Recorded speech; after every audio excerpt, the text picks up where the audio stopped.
ever since I was a child. I've always wanted a video game where I could play as a shark and eat everything and everyone in my path. And thanks to the awesome developers at Tripwire Interactive, we finally got that game, and it's called ManEater. ManEater is what you get when you take Feeding Frenzy 2 and turn it into a 3D open world RPG. And you know what? That is absolutely fine with me. The only game I can think of that somewhat tried to do something like this was Jaws Unleashed, but that game completely missed the mark for me. ManEater tries to let us experience what it's like to be a shark, swim the oceans, hunt prey, grow into a predator, and jump on the land and go on a killing spree. You know, the usual for sharks. ManEater is a unique and interesting title, but for everything it does right, it also takes a few stumbles along the way. Just when you thought it was safe to go back into the water, a game like ManEater shows up. So let's jump in and terrorize the deep. People got a lot of wrong ideas about sharks. Scientists say we gotta coexist. Now, how you gonna coexist with that shark, huh? Shark just wanna do one thing. That's kill you, eat you, and you out. At the start of the game, you play as a female bull shark, doing what bull sharks do, I guess. But eventually we are killed by a Cajun shark hunter named Scaly Pete, who is being followed and filmed for a reality TV show named ManEater. Thing is, that female bull shark was pregnant, and to the horrors of the film crew, Scaly Pete rips open the shark and pulls out the baby and scars it with his knife, so he will recognize it later on in its life when he's ready to kill it. But fortunately, our baby shark escapes, but before taking off, she bites off the hunter's hand.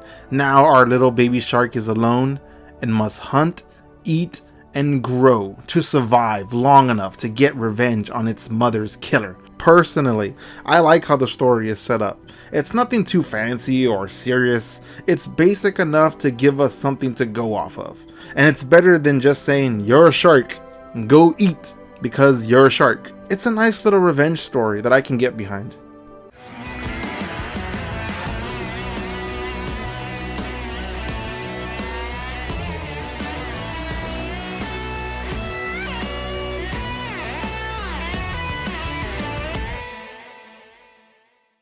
ManEater is presented as if we are being followed by that reality show, because throughout our journey, we hear the narrator, voiced by Chris Parnell, comment on what we see or where we are.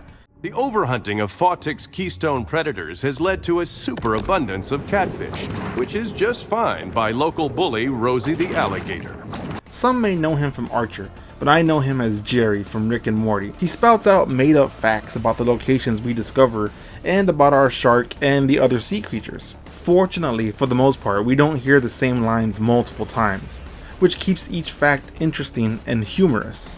Using crude weapons to take down alpha predators is a skill many shark hunters honed while in prison. There are 8 zones to explore, starting off in the bayou and ending up in the Gulf. Each location is varied enough from each other to the point where you won't get bored going from location to location. While above the water, the world is nothing special, but it's once you go below is where all the beauty of this game shines. While it is all water, each location looks very different thanks to its color and its clarity and with what's in it. In the bayou, it's shallow and murky. Other locations are crystal clear, and the Gulf is huge, deep, and hard to see at a distance. And down below, there is a lot of interesting stuff to find. Sure, you're going to see some trash here and there, but there is also a lot of interesting landmarks to discover. These are mostly references to other games and shows. I saw references to SpongeBob, Stephen King's It, and even Rick and Morty, which is funny because, as mentioned earlier, the voice of the narrator is Jerry from Rick and Morty. The graphics are beautiful for the most part, especially when you enter your grotto, which is your home. Your grotto is just filled with beautiful, vibrant colors. There's just always something interesting to see in ManEater.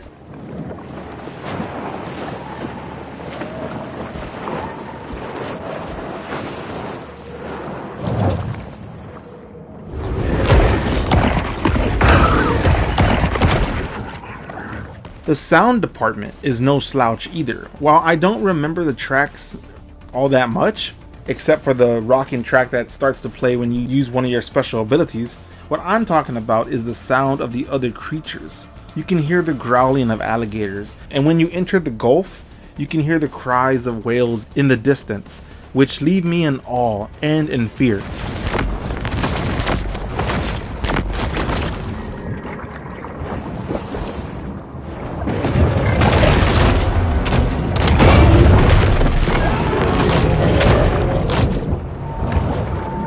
The ocean is scary. I got nervous because I never knew when something below me would strike.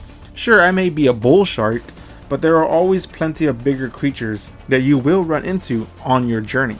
Speaking of creatures, there is a varied amount of sea life to hunt, but there are some noticeable omissions. I didn't see any squids or octopuses, but in terms of mechanics, this is understandable.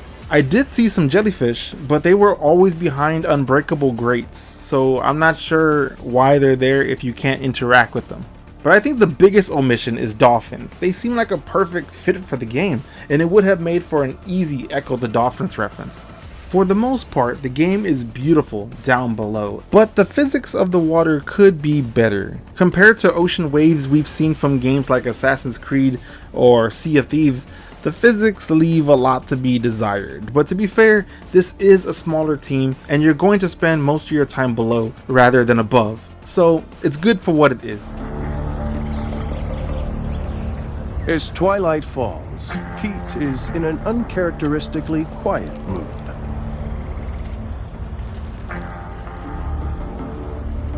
It's a dangerous job. It's not something unknown to me. Well, you want to see dangerous? Look at that, yeah? That's PT 522. My daddy crewed that off of Guadalcanal. He was Navy. Gunner's mate. Pacific Theater. But when I was 16 men, came back a day later with 3. Our journey starts off as a baby shark living in a Louisiana bayou, feeding on small fish and trying not to become prey from alligators. But throughout the journey, you will eat, level up, grow, and travel through sewer systems to travel to new locations with more sea life to hunt and dodge. The further you expand out from your home, the more bigger and aggressive your future prey becomes. But it's not just other sea creatures you have to worry about, but also shark hunters. When you start to feed on human bystanders, this will gain attention from the local shark hunters. Take out enough of these shark hunters and you will eventually attract a more renowned hunter. These hunters will never stop coming for you unless you flee far enough away from them. But if you take out these renowned hunters, you will gain body upgrades to add to your shark. There are 10 renowned hunters in total. Overall, while each hunter looks different from each other, only your main antagonist, Scaly Pete, has any character, and he's not part of the 10 additional hunters. Man survives all that, just to die here in the Gulf. What happened to him? Boy, you don't like me saying this, but my daddy, his granddaddy, was killed by a mega shark. I'm sorry. He's talking about a prehistoric fish that went extinct 2.6 million years ago. I seen Yeah, it. you were a kid. For the most part, these renowned hunters end up being pretty much wasted, because they usually don't fight any different than the normal ones. At least until the 9th hunter. He's a little bit different than the rest of them. But for the most part, you're going to take out all these renowned hunters the same way you'll take out the regular hunters. I mean, you're just going to go to their boat, destroy it, and rinse and repeat. But once I fully upgraded my shark, it was fun building up my notoriety rank. I spent over an hour just slaughtering every hunter ship that showed up. I'm dead serious. And it was a blast. And truly a visual spectacle thanks to the beautiful particle effects. And speaking of fighting, that is something you're going to have to do throughout the whole game. But while the combat is fully functional, it's also as shallow as the bayou. All you can do is your standard attack, which is biting, and you can use your tail whip attack to stun your prey. And that's it. You can gain some other passive abilities that can help damage your prey with body upgrades. And when it comes to defense, all you have is dodge. But again, with the help of some body upgrades, it can add some passive abilities that can help damage or stun your foes. In ManEater, there are 3 sets of body upgrades to add to each part of your shark. This includes teeth, head, body, fins, and tail. The first set is bone, The second is bioelectrical, and the third is shadow. Each set will drastically change how your shark looks and how you fight. And each body part has 5 tiers to upgrade to unlock.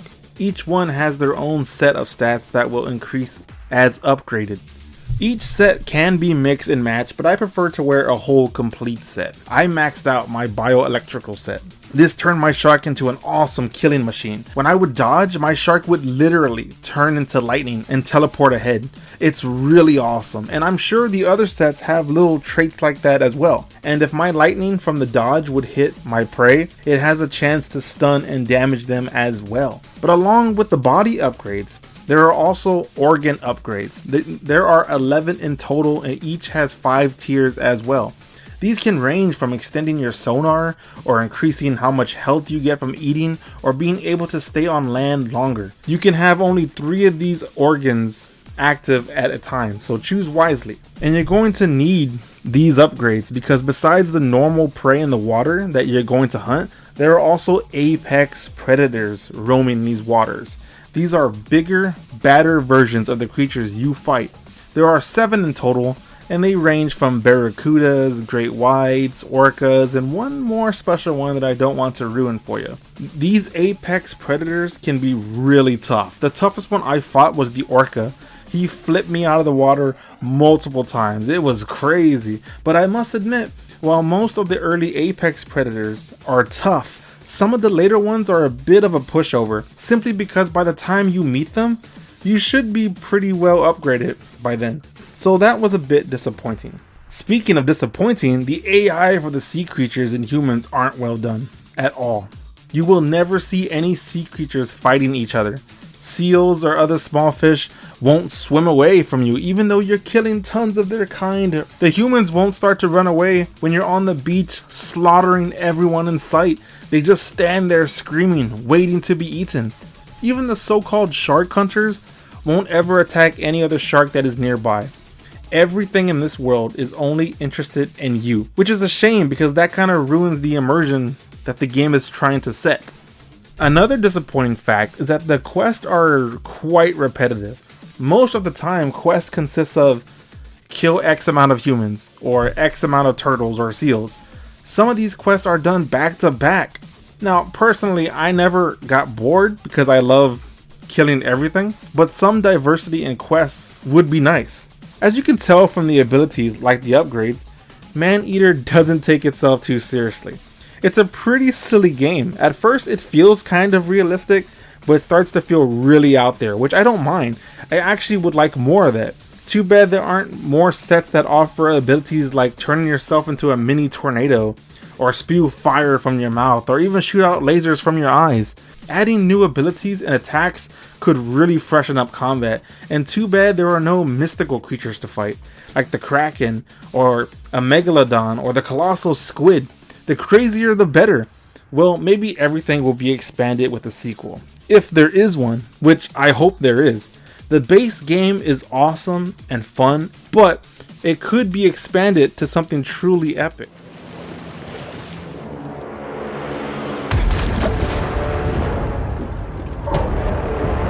That's the one what took my hand, all right. Get yourself ready, boy. Now we playing with power. That's our shark! This girl's a crafty monster. Overall, I had a great time with ManEater. There are a lot of positive aspects of this game, such as the upgrades and the fast and frantic combat, and the beautiful scenery and the craziness with how you can jump on land and terrorize people. But for everything that is fun, it could all be expanded on. ManEater has a very sturdy base to build on. For a new IP on its first outing, I'd say it delivers the goods.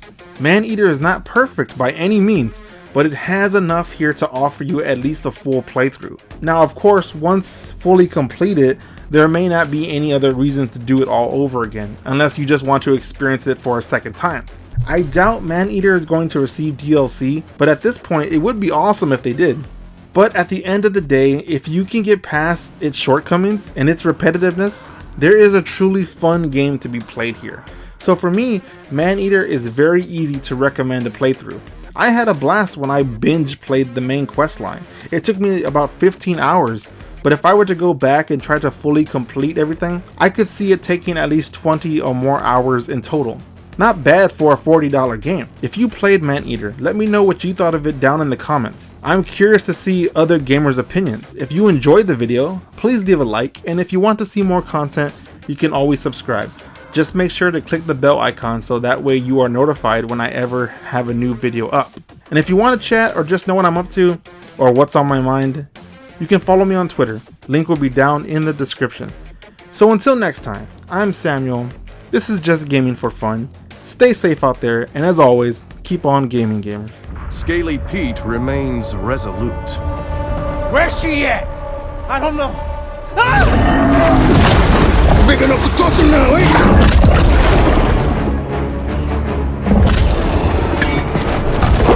Can! Get that can! Douse him! Pique-toi, club!